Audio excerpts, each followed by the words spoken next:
there's a potential for a sort of larger rift between Trump and the movement that he created.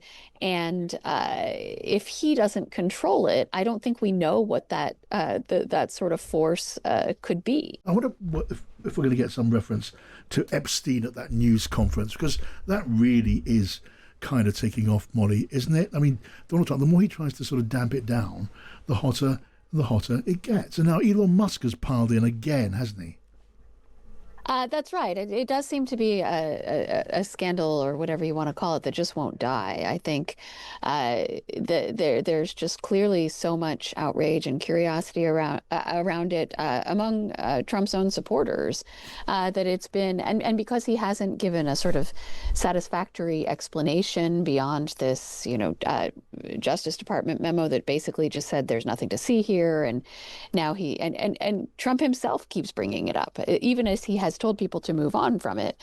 He's been saying publicly and putting on social media over and over again that there's a sort of Democrat conspiracy that's behind all of this. So it's clearly on his mind and on the minds of his supporters. And the Democrats are also working to exacerbate this potential rift among Republicans. We see in Congress and just in their public utterances a lot of Democrats going after Trump on this as well. So I think they clearly have an interest in keeping the story alive. Molly, is this backfiring on President Trump? When I see these influencers with millions of followers piling in the way that they are, I mean, threatening to sort of, they accuse him now, not without reason, of turning his back on them, because he put out that Truth Social posting calling them stupid, calling them naive, saying, I don't want your support anymore, which is pretty much fits the definition of turning his back on them.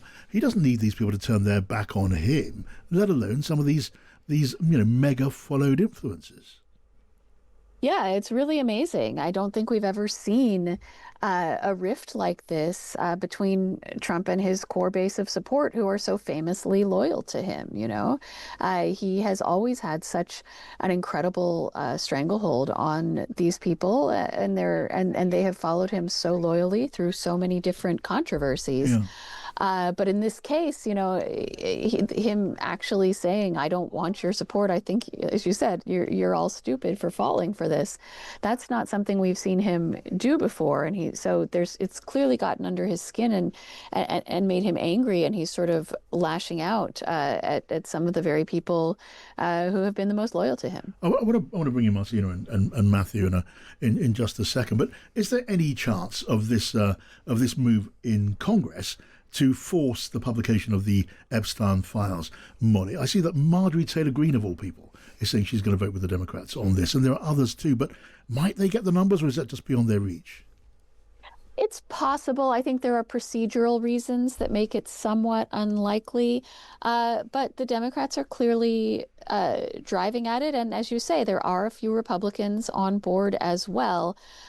So it is certainly possible, although I think it is more sort of symbolic in nature, in an attempt to pressure the administration not to completely move on from the issue. But it is always very difficult for something that is not supported by congressional leadership to get through Congress. And I don't think, even though Mike Johnson said that he too, the Speaker of the House, would like to see more transparency, I would be surprised to see him endorse this effort. And there are various ways for him to kill something that he hasn't authorized in that case. And the Speaker, he's backed off a bit now, hasn't he?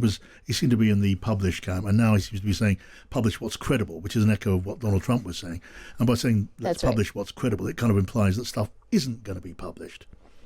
That's right. And you see that all of, Trump supporters in Congress and so on are trying to remain loyal to him while also trying to give their base what it wants. And, they haven't previously faced any kind of tension between those two things, but now they are. Matthew. Hi, Molly. I'm wondering on the Epstein stuff, there's a lot of talk about how this is going to affect Trump, and it appears to be not going away. The more he tries to dampen it down, it gets people even angrier. Looking forward, though, how big of a problem do you think this is going to be for J.D. Vance? He's going to be, someone that's going to be vying for the nomination to be the Republican presidential candidate in a few years, he famously went on Theo Von's podcast and said, yeah, no, why don't we release it? And Theo Von has since tweeted, yeah, why don't we? Sort of slapping back now, months on. It can't be underestimated the sheer amount of following these people have. I think Theo Von's had nearly 1 billion views on his YouTube channel since he launched. How much of a problem do you think it will be for him, specifically if it's Trump handling a lot of the PR of this and saying, well, I don't want your votes anyway, if you all believe in it? Yeah, it's a good question. I mean, it doesn't appear that Vance has gotten crosswise with the base on this in the same way that Trump has. But if this becomes an enduring black mark in the eyes of the base with Trump and his entire administration, when and if it becomes time for Vance to start asking for people's support, he's probably going to face questions about why he didn't do more to make this happen, or to explain, the stance that the administration ended up taking that was so at odds with the expectations that they raised previously. So I think, this is still a moving story. This is not closed as much as the administration would like it to be. And if the people who are upset about it remain upset about it, they're going to have questions, I think, not just for and about Trump, but about everyone in his administration. Martina Betts. I just wanted to ask you what you think this will do in terms of the concerns about the deep state and conspiracy theories, because actually I think, Trump calling this a hoax, it just won't kill the speculation and will just pour petrol on it. People will now wonder what changed, what is he hiding, and we know that there's lots of right-wing podcasters and right-wing influencers that build their brands on this sort of exposing Epstein's network. So how much will this fuel those conspiracy theories?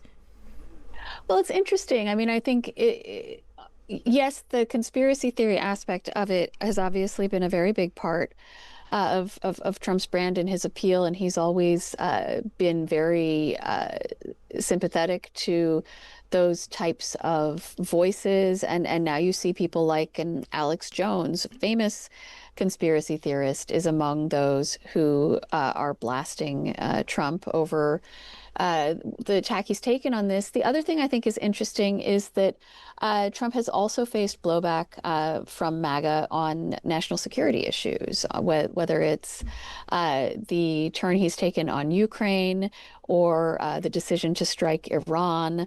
That was something that also raised the hackles of people on the MAGA right who wonder if the administration has been infiltrated by the so-called neocons that they worked so hard to keep out this time around. So I think there's a potential for a sort of larger rift between Trump and the movement that he created. And if he doesn't control it, I don't think we know what that sort of force could be. All right, Molly, really great to talk to you. Thanks for joining us on the show this evening. Let's talk again soon, because there's always going to be something for us to talk about. Molly Ball there at the Wall Street Journal.